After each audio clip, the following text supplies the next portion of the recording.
Hi, I'm Hannah. Growing up, I had everything a kid could want, loving parents and a cozy home. I was their only kid, and they spoiled me with love, not just stuff. They were big on education too, so after high school, I headed off to college and then landed a job as a travel agent. For over a decade, I hustled at a city travel agency, learning the ropes of the trade. After my folks passed, they left me a bit of money. Nothing crazy, but enough to make me think about starting my own thing. That's how I ended up opening my own travel agency. It was tough in the beginning, like, really tough. I had to scrape and claw for every client I got. But I made it work, and soon enough, the agency started doing alright, even thinking about expanding. I always believed in looking sharp, especially at work and public events. You never know who you're gonna meet, right? So, there I was, a regular at this little salon on the corner of my street, getting my hair done by Marie, a sweet woman in her 60s with hands of magic. We'd chat about everything, my business, her salon, the latest gossip. One day, Marie got all excited while she was washing my hair. You know, Hannah, I've got a son, Mark. Such a handsome guy, and smart too. But still single. You should meet him. I was a bit taken aback, but went along with it. Sure, why not? Could be fun. She beamed. Great. I'll set something up. Fast forward, and I'm sitting across from Mark at a cozy little diner downtown. He was cute, alright, and had a way with numbers, working as a financial expert or something fancy like that. We hit it off, talking about everything from our favorite movies to our crazy work schedules. You gotta have some crazy stories with a job like yours. Yeah, there's never a dull moment, that's for sure. What about you? Any crazy stock market stories? I sipped my coffee, watching his face light up, talking about his day-to-day. Nothing too wild. It's mostly numbers and grumpy old men, Mark shrugged, grinning. But it pays the bills, and then some. We talked for hours, closing the place down. It was easy, comfortable. And just like that, Marie's matchmaking wasn't such a bad idea after all. After Mark and I got hitched, things took a turn. The wedding was a blast, full of laughter and dancing, but the next day it was like I woke up next to a different person. Well, not Mark, he was still the laid-back guy I fell for, but his mom, Marie, she flipped a switch or something. We were having breakfast, just a couple of days after the ceremony, when Marie dropped the bomb. Hannah, darling, you and Mark should really think about getting a bigger place, you know? Something fitting for a growing family, she said, stirring her tea a bit too vigorously. I choked on my coffee a bit. A bigger place? We just got settled here. Mark chimed in, with that let's not start a fight look. Mom's got a point, Hannah. We could use the extra space. Maybe something with a yard? I gave him a look. Sure, I guess. We can start looking. But Marie wasn't just talking about any house. No, she wanted us to buy a huge place, like the kind you see in magazines. And the kicker? She wanted in. Not just as a visitor, but living with us. Hannah, think about it. If I moved in, I could help out around the house. I'm planning to leave the salon, start something fresh. I've been looking into blogging, maybe a lifestyle thing, you know? She was all excited, eyes shining. I tried to keep it cool, but inside, I was freaking out. Blogging, huh? That's interesting. But living together? That's a big step. Marie nodded eagerly. Exactly. And with my blog, once it takes off, I'll be more than able to contribute. The next thing I knew, I was nodding along, agreeing to house hunt. We ended up with a gorgeous place, way beyond what I thought we needed, but it had that charm, you know? When I saw Marie's eyes light up, I thought, maybe this isn't so bad. Then came moving day. Marie had boxes and boxes of stuff, way more than Mark and I combined. As we unpacked, she directed traffic like a general. No, that box goes in the upstairs hall. And can you put those books in the guest room? It'll be my office. As the weeks went by, Marie's true colors showed. She'd taken over the house, redecorating without asking, and her helping out turned into giving orders. Hannah, I need you to pick up some things for my new blog setup. Oh, and we need better lighting in here, it's for the blog. I felt cornered, not just by the bills and the new house, but by this whole new family dynamic I hadn't signed up for. Alright, I guess. We'll look into it. Lying in bed that night, I turned to Mark. Do you really think all this is necessary? The house, your mom's blog? Mark was quick to reassure. It's all gonna work out, Hannah. Trust me, it's all part of settling in. Settling in, right. I signed up for a husband, not a housemate who doubled as my mother-in-law and lifestyle coach. I drifted off, wondering just how much of my new married life would be spent in the shadow of Marie's grand plans. Living with Marie and Mark was turning out to be tougher than I'd ever imagined. Mark's spending was off the charts. Almost every other day, he'd come home with something pricey, a new watch, some fancy shoes, or talking about his latest round at some upscale golf club. He even set aside a whole room just to store and display his collections of high-end watches and leather shoes. I tried to keep things chic, but affordable on my end, believing we weren't at the luxury splurge stage yet. This difference in our spending habits was becoming a regular source of friction between us. Mark, do we really need more watches? Maybe we should be saving a bit more, I said one evening as he unpacked yet another purchase. Hannah, I make good money. I should be able to enjoy it, he snapped, not looking up from his new shiny gadget. The conversation always ended there, with him shutting down any further discussion. Meanwhile, Marie was on a roll with her new blogging venture. It had started gaining traction faster than any of us expected. But with the fame, her demands grew too. One day, she came to me with a request, or more accurately, a demand, that took me by surprise. Hannah, darling, I've been thinking. To keep up with my blog's image, I need to get some work done. A facelift, maybe tweak my nose a bit. You know, freshen up, Marie announced as if discussing the weather. I was flabbergasted. Marie, that sounds expensive. And cosmetic surgery? Are you sure? She was all smiles. Oh, absolutely. It's an investment in my career. And you know, being in the public eye now requires looking my best. I frowned. But that's a lot of money, Marie. Money that could go to our household needs. Marie's tone shifted, turning sharper. Hannah, you know how much this blog means to me. It's finally something of my own. I thought you, of all people, would understand. I was about to protest when she played her card. Besides, it's not just for me. It benefits all of us, doesn't it? And I'd hate for any misunderstandings to crop up between you and Mark because you weren't supportive. Her implication was clear, help her out, or she'd stir trouble with Mark. Knowing how she could influence him, I felt my hands were tied. Despite my reservations, I agreed to finance her procedures. Marie underwent the surgery, and it was all she could talk about afterward. Her blog posts about embracing plastic surgery, not fearing the knife, and the importance of looking good raked in more views and comments than ever before. She was proud, reveling in the attention and praise, while I watched our bank account dwindle and wondered if I'd ever be able to pull us back from this spending spiral. 2 years into our marriage, and it felt like I was the only one truly pulling weight around here. My travel agency had really taken off, and I was proud to say that I was the main breadwinner. Not only did I handle all our bills, but I also paid our mortgage all by myself. Day in and day out, I juggled work, home, and everything in between. At night, I'd cook meals tailored to Marie's special diet, keeping the household running smoothly.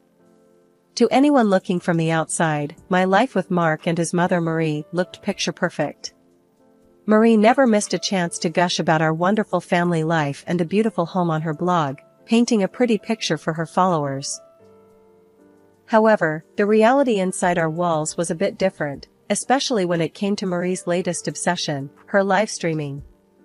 One Tuesday morning, this reality came crashing in during one of her broadcasts. I was in the middle of preparing a dietary breakfast for Marie when she decided it was the perfect time to put me on the spot. The kitchen was bustling, Marie with her phone out, capturing every mundane detail for her followers. And here's the star of the house, my wonderful daughter-in-law, Hannah. Marie announced, thrusting her phone in my direction as I was halfway through flipping an omelette. "Morning, everyone," I said, managing a tight smile, not wanting to drop the omelette in front of the live audience. "Hannah here is the best when it comes to travel. Tell us, dear, what's the latest in the world of travel?" Marie chirped, the camera focusing on me. Clearing my throat, I set down the spatula. "Well, there are some exciting travel deals coming up, especially for those looking to escape the winter chill." Marie's eyes sparkled with an idea, and she leaned closer, her voice a pitch too cheerful.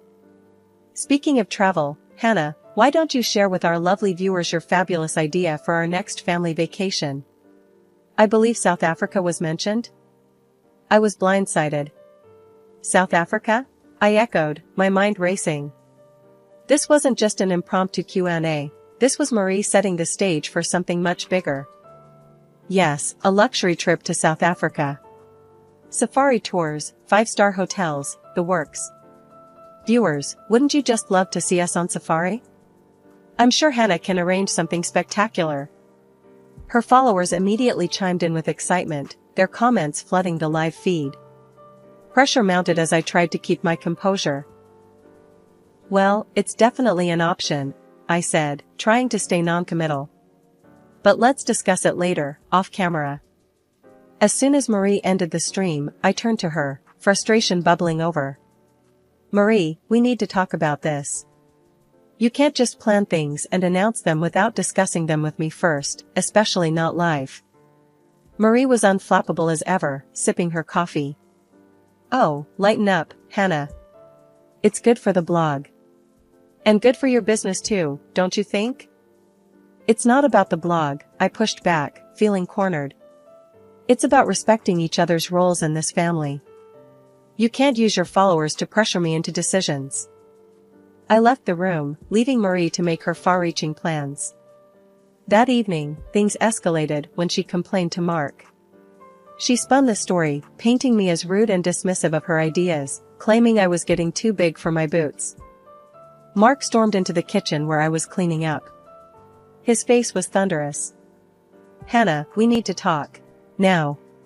He didn't wait for my response, just marched into the living room and I followed, my stomach in knots. He spun around, his words sharp as knives. "Mom tells me you're disrespecting her ideas, acting like you're the one who calls all the shots. That's not how we're supposed to work as a family." I was taken aback, the unfairness of the accusation stinging. "Mark, that's not true. I've always supported your mom, but nothing, Hannah. You know how important her blog is to her. And if you can't support us, maybe you shouldn't be part of this family," he interrupted, his voice cold. The threat hung in the air, heavy and suffocating. I tried to reason with him, to explain my side, but he was having none of it. "I've even prepared divorce papers, Hannah. I keep them just in case you decide not to follow through with our plans." The words felt like a slap. I spent the night in our guest room, crying, feeling more alone than ever. The idea that Mark would keep such a thing ready was heartbreaking. The next morning, still reeling from the night's threats, I felt a wave of nausea that wouldn't pass. It was more than stress, something was off. I called in sick at work and made my way to the doctor's office, the weight of the world on my shoulders. Sitting in the sterile doctor's office, I was going through the motions, answering questions mechanically until the doctor gave me the news that shifted everything. "You're pregnant," he said, looking at me over his glasses. Pregnant. The word echoed in my mind, a beacon of hope in the turmoil of my marital strife. At 37, this was a moment I had hoped for, but never let myself believe would happen.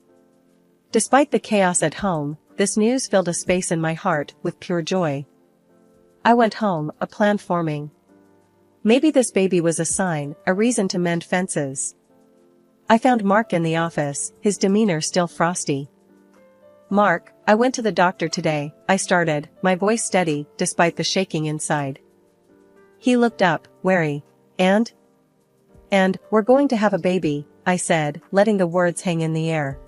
The change in Mark was instantaneous. His face softened, the edges of anger smoothing out. He stood up, coming over to wrap me in his arms. "Really? That's That's great, Hannah. I'm sorry about last night.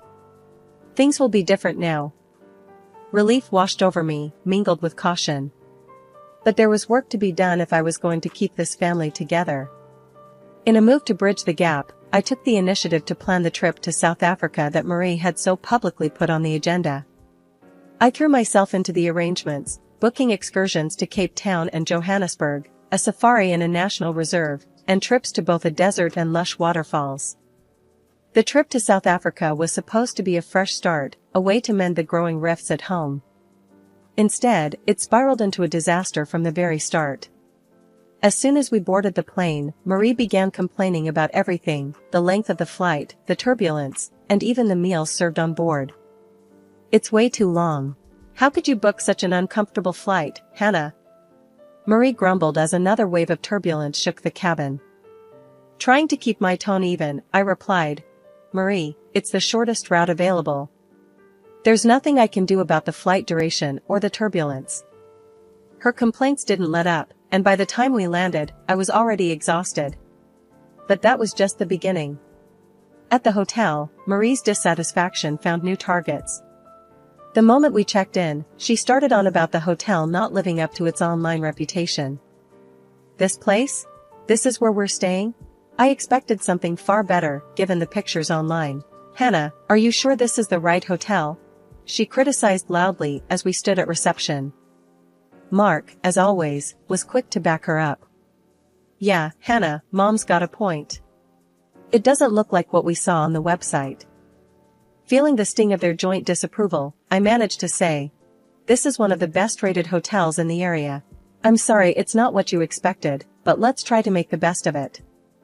Despite my efforts to keep things positive, Marie's and Mark's displeasure only deepened.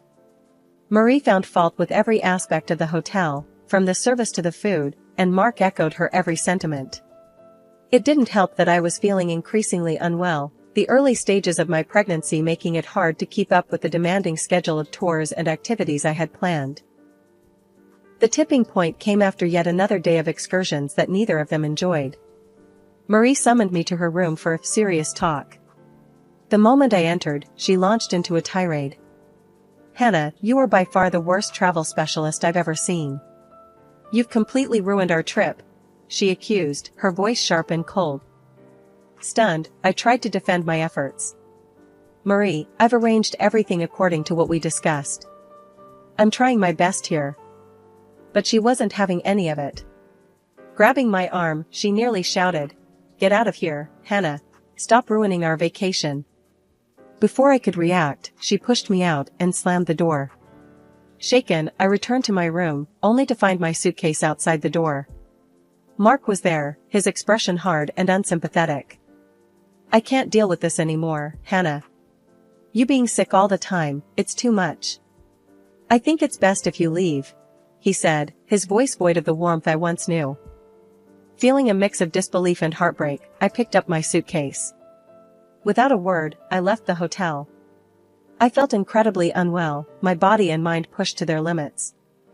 At that moment, all I wanted was to be back in the safety of my own home in the USA. The flight back was agonizing. Every turbulence shook me not just physically, but also emotionally, my stomach churning with pain and distress. I landed back home with a sharp ache that seemed to gnaw deeper with each passing moment. Instead of the comfort of home, my first stop was the emergency room. The diagnosis confirmed my worst fears. I had suffered a miscarriage. As I lay there, trying to process the loss, my phone lit up with countless missed calls from Mark and Marie. With a heavy heart, I called back, only to be thrust into another chaotic situation. Marie's voice crackled through the line, frantic and demanding. Hannah, it's all gone wrong here. We've been robbed, our documents, our money, everything. And it's gotten even worse, she blurted out, barely pausing for breath. Trying to steady my voice, I asked, What happened, Marie? She continued, her voice tinged with panic. We were out, and I was filming for my blog, just a normal day, when someone snatched our bags. And when I complained about it to the hotel staff, they were so rude, I had to tell them off. They called the police on us, and now we're in jail. You have to help us, Hannah. Her words swirled in my head, piling onto the mountain of stress I was already under. "Marie, I'm in the hospital," I said, my voice breaking. "I've had a miscarriage." There was a brief silence on the line. Then Mark's voice came through, his tone anger and impatience. "It doesn't matter, Hannah, we really need you right now. This is serious, we could be stuck here." The lack of sympathy, the sheer audacity to dismiss my pain so quickly, it was like a slap in the face. "I'm not going to help you. Handle it yourselves." Without waiting for a response, I hung up, a mix of anger, sorrow, and disbelief coursing through me. In that lonely hospital room, as I grieved the child I would never hold, I made a silent vow to myself. I would start anew, rebuild, and never let my sense of self be compromised again. The day I was discharged from the hospital marked the start of my new life. I went straight home to finalize the severance of my ties to Mark and Marie. With a steady hand, I signed the divorce papers that Mark had prepared earlier. Afterward, I gathered every item that belonged to him and his mother, clothes, personal belongings, the countless shoes, and watches that had filled our space with the excess of their lives. Everything was packed up and delivered to their cramped old apartment in the city. With that chapter closed, I took the next step. I sold the house I had bought with my hard-earned money, the house that was meant to be a home for us but never truly felt like one. Selling it was freeing, not just from the mortgage and the memories, but from the life I was so desperately trying to fit into. 2 months passed, and Mark and Marie were deported back from South Africa, arriving with nothing but the clothes on their backs and a phone in their hands. Their shock was palpable when they found strangers living in their home. The new owners, uninterested in their plight, threatened to call the police if they didn't clear off their property. Marie's voice was shaking with fury when she called me. "Hannah, what the hell is going on? Where are all our things? Why are strangers in our house?" I replied with a calm I hardly felt. "Marie, the house was mine. I paid for it, and it was in my name. I've sold it. All your things are in your old apartment. As for Mark and you, I'm done. We're divorced. I won't be dragged back into your chaos." There was a pause, the kind that told me she was struggling to grasp her new reality. "You can't do this to us, Hannah. We have rights," she insisted. "I've done everything by the book, Marie. You're going to have to accept that. Goodbye." Hanging up the phone felt like shedding a heavy coat in the middle of summer, sudden and immensely relieving. The news eventually came to me through mutual acquaintances that Marie had returned to her job as a hairstylist. Her dreams of blog stardom abandoned alongside her expensive camera equipment. Mark, unable to resume his old job due to his long absence, resorted to driving a taxi. He sold his precious watch collection and wore plain, unbranded clothing. As for me, I moved into a small house on the outskirts of the city. Here, I began rebuilding not just my home, but my travel agency as well. The expo was a turning point. People were genuinely interested, and their enthusiasm reignited my own. "Your tours always have that personal touch. How do you do it?" a curious visitor asked, her eyes scanning the brochures. "It's all about understanding what the traveler wants. You listen, adapt, and sometimes, take a leap of faith," I explained, the conversation flowing easily. The expo was more than a success, and before long, I was planning expansions, considering even a potential branch in Europe. One evening, after a long day of meetings, I stopped by a small cafe, a little celebration of my progress. As I sipped my coffee, a young couple at the next table was poring over travel brochures, looking utterly confused. "Excuse me, I couldn't help but overhear. Are you planning a trip?" I asked, the remnants of my shyness about intruding quickly swept away by my enthusiasm. "Yes, but we're so lost. It's our first big trip together, and we want it to be perfect," the woman said, her eyes wide with a mix of excitement and frustration. I smiled, pulling out a business card. "Here, give me a call tomorrow at this number. I'll help you sort it out. Travel's supposed to be fun, not stressful." They thanked me profusely, their smiles wide and genuine. It felt good to be able to help, to use my expertise to make someone's experience better. It reminded me why I loved this job in the first place.